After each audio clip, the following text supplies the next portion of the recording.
సదాశివసమారంభాం శంకరాచార్యమధ్యమాం అస్మదాచార్యపర్యంతాం వందే గురుపరంపరాం.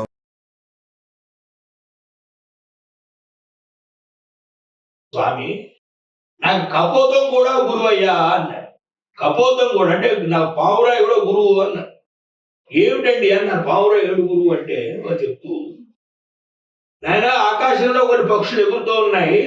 కింద వేటగాడు ఏం చేశాడంటే బియ్యం చల్లి పైన వల వల వల వేశాడు. వాడు పైనుచున్నటువంటి పక్షులకి బియ్యం మీద లక్ష్యంతో పైన వలందని గమనించకుండా అవి ఆ పిల్ల పక్షులు కాస్త వచ్చి అక్కడ వాలే చిన్నపిల్లలు తిరిగిపోవడం వల్ల అలా మొత్తం ఆ వల్ల ఆ పక్షి పిల్లలని ఇరుక్కున్నాయి. వాడు ఆర్తనాదాలు చేసి అరుస్తూ ఉంటే దాన్ని చూడలేక తల్లి పక్షి కూడా వచ్చి వీళ్ళు రక్షిద్దాం అనుకుని అది కూడా దాంట్లో ఇరుక్కుపోయింది. ఇలా పిల్లల్ని భార్యని చూసి దాంట్లో వెళితే నేను ఇరుక్కుపోతాను వాళ్ళలాగే, నేను వెళ్ళకూడదు అని నిర్ణయం ఉన్నప్పటికీ కూడా అయ్యో నా పిల్లమే, అయ్యో నా పిల్లలే, ఎలాగైనా చాకచక్యంగా ఆ వలని దూరంగా తీసుకెళ్ళిపోయి ఆడెలా వాళ్ళు విడిపించుకోవచ్చు, అమ్మా చేయలేకపోతావా అని మగపక్షి వెనకాల మగపక్షి భార్య పిల్లల మీద ఉన్న వ్యామోహంతో అది కూడా వచ్చి వల్ల చిక్కు. దూత సంసార బంధన అది కూడా వచ్చి వలలో చిక్కు. నిన్ను చిక్కునేది ఆ పిల్లల మీద వ్యామోహంతోనే కదా. అంటే రామ రామ, ఇంత వ్యామోహం ఉన్నంత వరకు మన భగవంతుడు అర్థం కాదు. అది పక్షి స్వామికి గురువు, మనకి గురువే కనపడ్డు, ఇవన్నీ కనపడతాయి. దీంతో చెప్పారు, నా కొండచెల కూడా నా గురువు అయ్యా అన్నారు. కొండచెల అజగరం అంటారు సంస్కృతంలో, అది కూడా నా గురువు అండి. ఏమిటి ఎందుకయ్యా గురువు అని అడిగారు. భలే ఉన్నారు. కొండచెలవ తనకి ఎంత ఆకలి వేసినా సరే ఆహారం కోసం ప్రయత్నం చేయదు. తన దగ్గరికి వస్తేనే ఆహారం తింటుంది. ఎన్ని నెలలైనా ఆకలి గల అలండించిపోతుంది తప్ప వేరే వెళదాం, అక్కడ ఆహారం దొరుకుతుందేమో, ఆహార సముపార్జన చేద్దాం అనే ప్రయత్నమే చేయదు. అప్రయత్నంగా తన దగ్గరికి వచ్చిన దాన్ని మాత్రమే తింటుంది.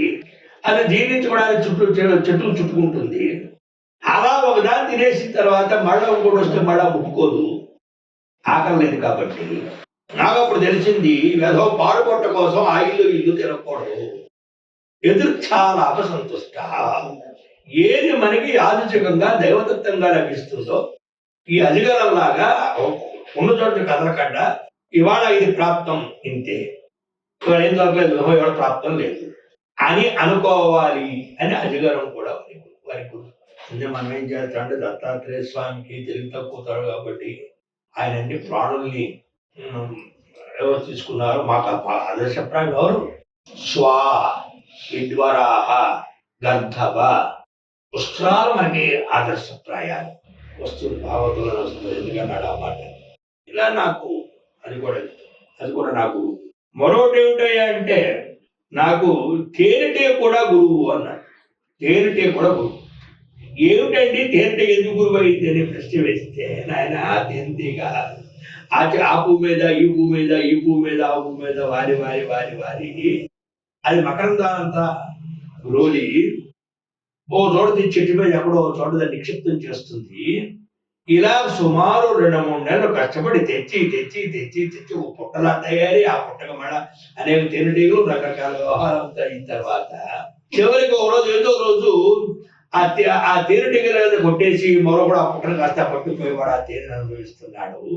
కానీ బతుకున్నంత వరకు ఆ మూట కట్టడం కాకుండా చచ్చేంత వరకు ఆ మూట కట్టి పొగేసి 1,00,000, 2 లక్షలు, కోటి, 2 కోట్లు, 10 కోట్లు, 100 కోట్లు, 1000 కోట్లు ఇలా పొగేసి మూట కడితే ఏం చేస్తాడు? అప్పుడు పట్టుకుపోతాడు.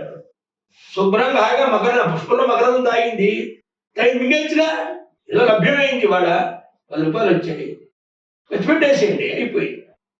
దాన్ని దాచిపెట్టడం. కాబట్టి ఈ తేనెటీగలాగా అలా దాచిపెడితే మరొకడు దోచుకుపోతాడు. కానీ దాచిపెట్టడం పనికిరాదు, ఇది చాలా పెద్ద తప్పు అని నేను ఆ తేనెటీగల ద్వారా తెలుసుకున్నాను.